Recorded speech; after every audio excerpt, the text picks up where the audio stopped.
శ్రీమాత్రే నమః. ఓం శ్రీ మహాలక్ష్మీమాతాయ నమః. ఓం శ్రీ ధనలక్ష్మీమాతాయ నమః. ఓం శ్రీ ఆరోగ్యమాతాయ నమః. ఓం శ్రీ ఐశ్వర్యమాతాయ నమః. అందరికీ నమస్కారం. అందరికీ శుభ శుక్రవారం శుభాకాంక్షలు మరియు ఆశీస్సులండి. మా ఇంట్లో మన మహాలక్ష్మి తల్లి నాకు ఇలాంటి గొప్ప అవకాశం ఇచ్చారు. ఏం అవకాశం అని అనుకుంటున్నారా? ఇలా పూజించుకునేటువంటి అవకాశాన్ని ఇవ్వడం కూడా మన అదృష్టం అండి. నిజంగా మనము అమ్మవారిని సేవించుకోవడం అంటే అదే ఒక పెద్ద ఆనందము, మనశ్శాంతి. మనకి ఒక పాజిటివ్ వైబ్స్ ఉంటాయి. ఏదైనా మనకు అంటే ప్రతి మనిషికి కోరికలు ఉంటాయండి. అలాగనే మనకు అదొకటి ఇదొకటి ఏదో కొన్ని కోరికలు ఉంటాయి కదా. ఆ కోరికలు కూడా ధర్మబద్ధమైనటువంటి అయితే మనం ఇలా పూజలు చేసుకున్నప్పుడు మనకు అనిపిస్తుంది కదా, తప్పకుండా నాకు అమ్మవారి సపోర్ట్ ఉంది, నాకు స్వామివారి సపోర్ట్ ఉంది, నేను చాలా గొప్పగా మంచిగా ఆలోచించేటువంటి వ్యక్తిని, నేను కోరుకున్నటువంటిది చాలా సహజమైనటువంటి కోరిక కాబట్టి నా మనసు మంచిది, నేనేం చేస్తున్నాను కాబట్టి నేను ప్రతిరోజు అమ్మవారిని స్వామివారిని సేవించుకుంటున్నాను, నాకంతా మంచే జరుగుతుంది అనేటువంటి పాజిటివ్ థాట్స్ ఉంటాయండి. ఆ పాజిటివ్ థాట్స్ తోటి నువ్వేం చేసినా సక్సెస్ నీ వెంటే, అది ముందే ఉంటుంది. చూడండి, అమ్మవారు స్వామివారిని నేను ఇలా అంటే ఇది మీ అందరికీ తెలుసు అనుకుంటా. చాలా చక్కగా అసలు ఈ తాబేలుని నీళ్ళల్లో వేసి పసుపు కుంకుమ అక్షింతలు వేసి అక్కడ అమ్మవారిని పెట్టుకొని ఇలా చక్కగా దీపారాధన చేసుకొని పూజ చేసుకోవడం చాలా ఆనందంగా అనిపిస్తుంది ఫ్రెండ్స్. నిజంగా యాక్చువల్గా నేను నిన్న అసలు హనుమాన్ జయంతికి ఇంట్లో చక్కగా పూజలు చేసుకున్నాను, కానీ టెంపుల్కి వెళ్ళలేకపోయాను. ఏంటో పని అంతా అయిపోయేసరికి, అంటే నేను మొన్నటిదాకా హైదరాబాద్లో ఉన్న సంగతి మీ అందరికీ తెలిసిందే కదా. అమ్మవారిని ఒకసారి దుర్గాయ నమః అని కమెంట్ చేసుకోండి. ఒక మాట మరి అమ్మవారి కమెంట్ చేయమనగానే గుర్తొచ్చింది ఫ్రెండ్స్. మన వీడియోలు అయితే అందరూ చూస్తున్నారు కానీ లైక్ చేయడం లేదు. కొత్త వాళ్ళు ప్లీజ్ సబ్స్క్రైబ్ చేయండి. పాత వాళ్ళు ఖచ్చితంగా లైక్ చేస్తున్నారు. ఎవరైతే మనకు సపోర్టర్స్ ఉన్నారో వాళ్ళకి మహాలక్ష్మి తల్లిలాగా భావించి మీ అందరికీ పాదాభివందనాలండి. ఎస్, అవును, మనకి ఎవరైతే సపోర్ట్ చేస్తున్నారో వాళ్ళు దేవుళ్ళ రూపంలో వస్తారన్నమాట. ఎస్, ఫర్ ఎగ్జాంపుల్ మన అమ్మా నాన్నలు ఉన్నారు, మనకు జీవితం ఇచ్చారు, వాళ్ళే మన ప్రత్యక్ష దైవాలు. ఫర్ ఎగ్జాంపుల్ మనం కష్టకాలంలో ఆదుకున్నారు వచ్చి, అంటే మనం చేసినటువంటి పూజలకి భగవంతుడు వాళ్ళ రూపంలో, అంటే వాళ్ళు మనకి హెల్ప్ చేసేటువంటి శక్తిని వాళ్ళకి ఇచ్చారు.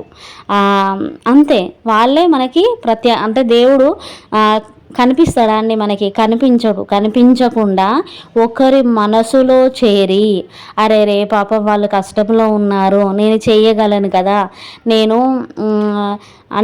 నాకు రేపు కష్టం రాకపోవచ్చు అని అప్పుడు మళ్ళీ నాకు దేవుడు సహాయం చేశాడని ఒక గొప్ప ఆలోచన వాళ్ళకి రావడమే మనకి ఈ పూజల వల్ల కల్పించినటువంటి అవకాశాలు.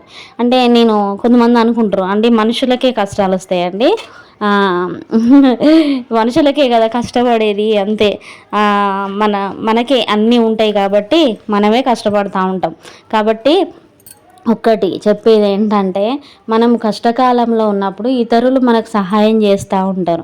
ఇప్పుడు ఫర్ ఎగ్జాంపుల్ మనం ఏదో చేస్తున్నాము అంటే, ఫర్ ఎగ్జాంపుల్ టీచింగ్ చేస్తున్నాం అనుకోండి, ఆ టీచింగ్లో మనకి బెస్ట్ సపోర్ట్ ఇచ్చేటువంటి వాళ్ళు, ఎంకరేజ్ చేసేవాళ్ళు, మనల్ని వెనుకకు లాగకుండా చూసేవాళ్ళు, okay go ahead, you are superb అని ఎంకరేజ్ చేసేవాళ్ళు,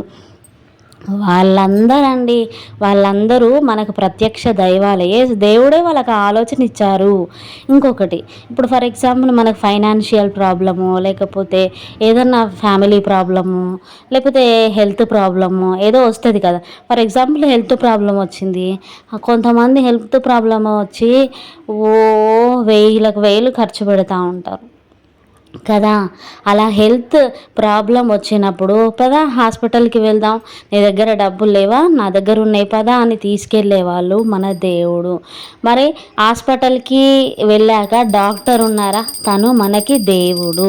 ప్లస్ ఇంకొకటి, మనకి ఏదైనా బాగాలేనప్పుడు కాసేపు కూర్చొని ఒక ఫోన్ కాల్ చేసి మాట్లాడతారా, వాళ్ళు మనకు దేవుళ్ళేనండి.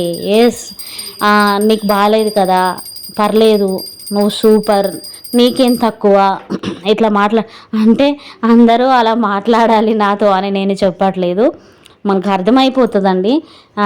అలా ఇప్పుడు మనం ఏదో చేస్తున్నాం, దాంట్లో వెనక్కి లాగకుండా నువ్వు బాగా ఆలోచిస్తావు, నువ్వు బాగుంది, ఓకే అని. ఇంకొకటి పాజిటివ్గా, కొన్నిసార్లు మనం తప్పులు కూడా చేస్తూ ఉంటాం.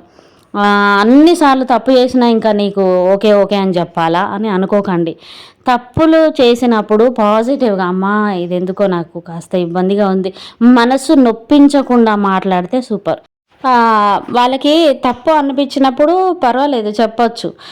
ఇప్పుడు మనుషులే కదా తప్పులు చేసేది ఏదైనా కూడా. కాబట్టి అప్పుడు ఏదైనా తప్పు చేసినప్పుడు, అమ్మ ఇది ఎందుకు ఇలా చేశారు అంటే, మళ్ళీ మనం ఎక్స్ప్లెయిన్ చేస్తాం కదా, దీని వెనుక ఇంత అంతరార్థం ఉంది అన్నప్పుడు అది మనం ఓకే, ఎంతైనా ఓకే, నీ వర్షన్లో ఇది కరెక్టే కదా, ఓకే ఇప్పుడు ఫస్ట్ నేను అపార్థం చేసుకున్నాను, ఇప్పుడు చాలా కరెక్ట్గా ఆలోచించారు, మీ ఆలోచన విధానం నాకు ఇప్పుడు అర్థమైంది అన్నట్టు మాట్లాడాలి అంతే.